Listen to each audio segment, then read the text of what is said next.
la idea es trabajar en subgrupos.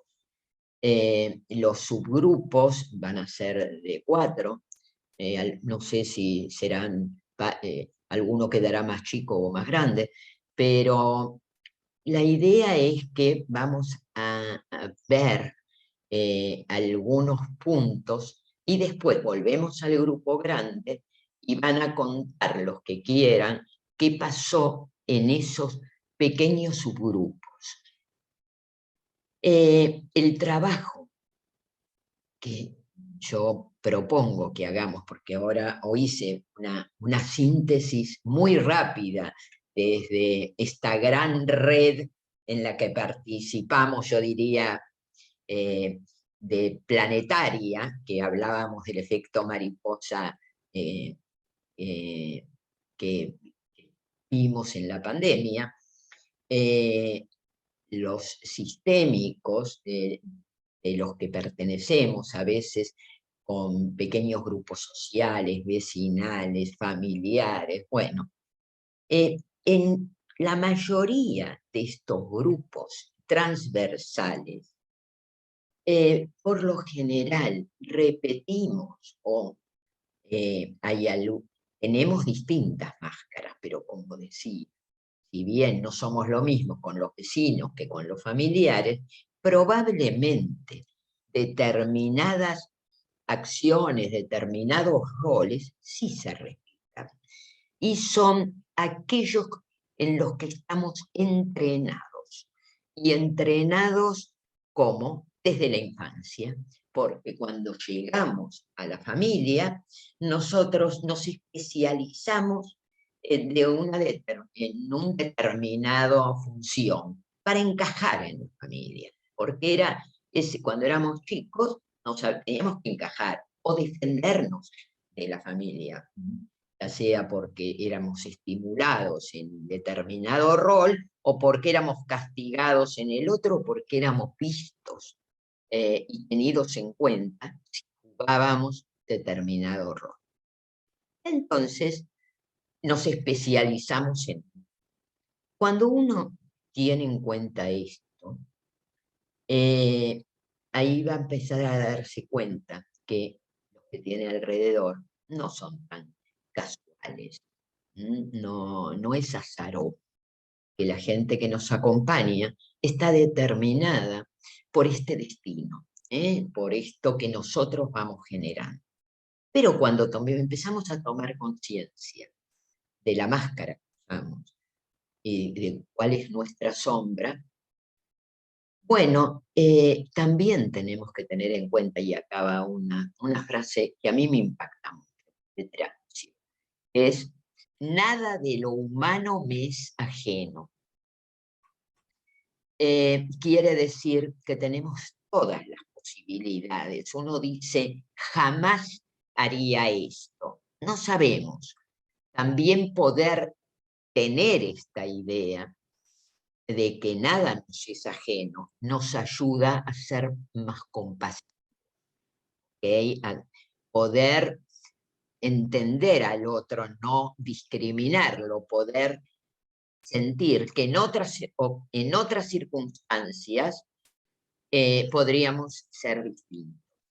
Pero también para elegir, porque podemos elegir pararnos en otro lugar. Cuando hacemos consciente esta máscara que elegimos, bueno, que elegimos hace muchos años y somos conscientes, tal vez podamos elegir otra que sea más adecuada. Es como si un vestido nos quedó anticuado o no va, tenemos un vestido de fiesta y ahora tenemos que ir a la feria. Bueno, entonces no, podemos ayornarnos y tomar otra máscara que sea más adecuada para la situación. Entonces, bueno, vamos a tratar de buscar esta máscara. Yo les voy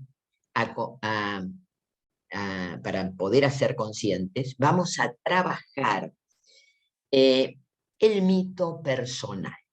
Y para trabajar este mito, vamos a contarnos la vida como si fuera un cuento.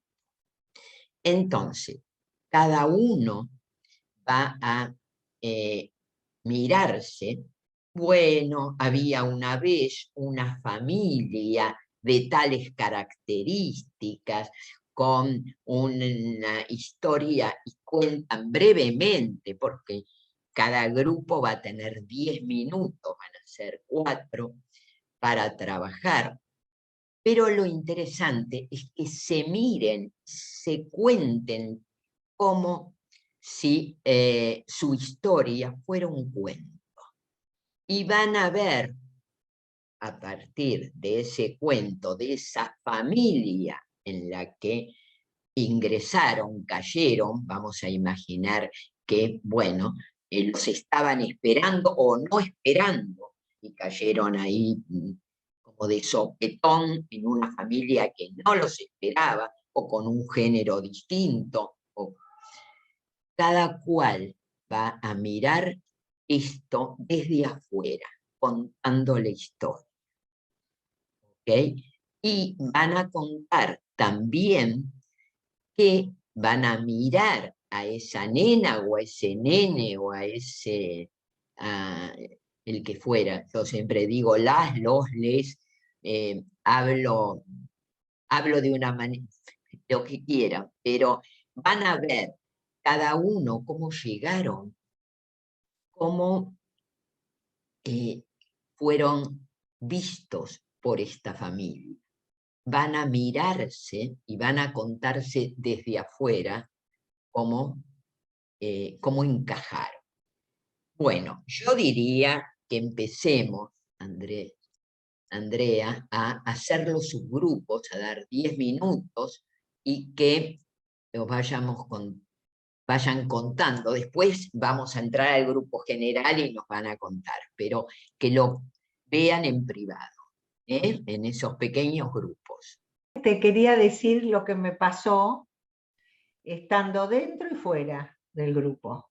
¿Por qué? Porque vi al grupo desde afuera y me di cuenta de que no se hablaba desde el lugar de la máscara, desde un lugar, desde una tercera persona, ni que nadie dijo yo ocupé tal lugar.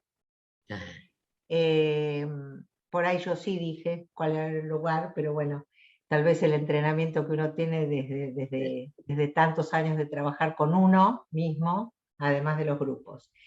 Y me hizo mucho sentido todo lo que dijo Mercedes, realmente, y creo que es como que después, como decían recién, y decías vos también, es como que después uno se da cuenta de qué lugar ocupa también en el otro grupo, o sea que como hay una mirada meta de la mirada meta, digamos, ¿no? Claro. Es otra mirada más amplia. Entonces lo que yo observé también era la disparidad de los tiempos que se utilizaron, en qué medida se tenía en cuenta o no se tenía en cuenta que había otros para hablar, o que se podía ocupar más o menos tiempo, y creo que esto que dijo Mercedes a mí me fue muy útil para mí, y también por la mirada que tuve del grupo, ¿no? De cómo era porque es una dinámica de grupo, o sea, qué lugar Totalmente. ocupa cada uno, y como vos decías, uno ocupa distintos lugares y tiene distintas máscaras en distintos espacios, y está esto del vínculo que siempre hablamos, ¿no? Por ahí, con vos, yo tengo la sensación de que puedo potenciar y desplegar algunas cosas, y con otros puedo desplegar otras, o no las puedo desplegar, ¿no? Así que bueno, gracias. Ay, gracias, Margarita. Me parece esto que decía de la mirada meta. Es uno mira como en distintos planos y puede verse, ¿no? A través, desde quedarse en el mismo plano, estar otro y estar otro, donde uno se observa mirar. De esto hablamos con la mirada meta. Yo no sé si son todos terapeutas, pero bueno, la mirada meta de él es tan interesante que ella planteaba, es esto, de podernos ver mientras miramos, ¿no?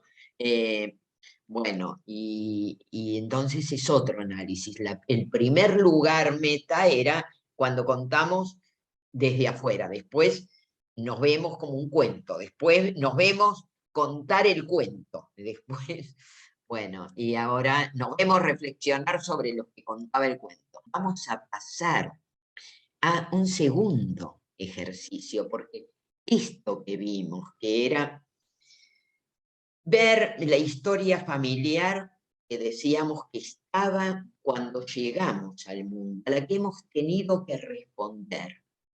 Esto que no planificamos, algunos creerán que tiene que ver con reencarnaciones, otros creerán que es por azar, otros creerán, no importa, porque eso es misterio y nadie tiene la precisa. Pero lo cierto, que es indudable, es que llegamos, algunos dirán que eligieron el lugar y la familia para desarrollar, pero lo cierto es que caímos como paracaidistas en una familia, porque fue ese espermatozoide el que fecundó al óvulo. De todos los espermatozoides que hubo, fue uno, lo fecundó, azarosamente llegó el más rápido o el más lento, depende. Bueno, ahí hay toda una teoría de que los más rápidos eran varones y los cuantos son más lentos son nenas. Pero bueno, no importa. El tema es que llegó ese y no otro, y nos generó somos esta persona que llegó porque además de ese plafón, de esa familia que nos está esperando con determinadas expectativas, nosotros también traemos una base genética, eso que yo digo, del espermatozoide que azarosamente llegó, que era uno y no otro, para responder de esta forma y no de otra. Bueno, ahora quisiera en el segundo que viéramos qué lugar, qué características tiene ese niño o niña que fue creciendo. ¿Qué recursos? Mirándolo, a ver qué lugar ocupó en la familia. El obediente, el rebelde, el responsable, si pueden empezar a contar y a ver esta parte. ¿Cuál era el lugar que de alguna manera los estaba esperando o con el que ustedes respondieron? ¿Cuál fue esa máscara de la niñez? Cuando vamos a contar, seguimos con la historia del niño o niña que creció en esa familia, y vamos ahora a centrarnos en los rasgos de ese niño o niña. ¿Qué hacía? A ver, ¿qué anécdotas pueden contar para confirmar por qué dicen que eran el responsable o el rebelde? Porque también esto es interesante. Hoy se están mirando desde una perspectiva y ustedes van a enfocar a un niño o niña con determinados rasgos, que hoy ven con esos rasgos. Tal vez en otro momento focalicen en otros, pero yo quiero que hoy en este cuento, este protagonista, que es el niño o niña que nació en esa familia, vamos a verlo con determinados rasgos y van a contar alguna anécdota que avale ese rasgo que están contando. ¿Ok? Vamos a darnos también unos 10 minutos, en los mismos grupos van a continuar trabajando. ¿Sí? Vamos. Vamos.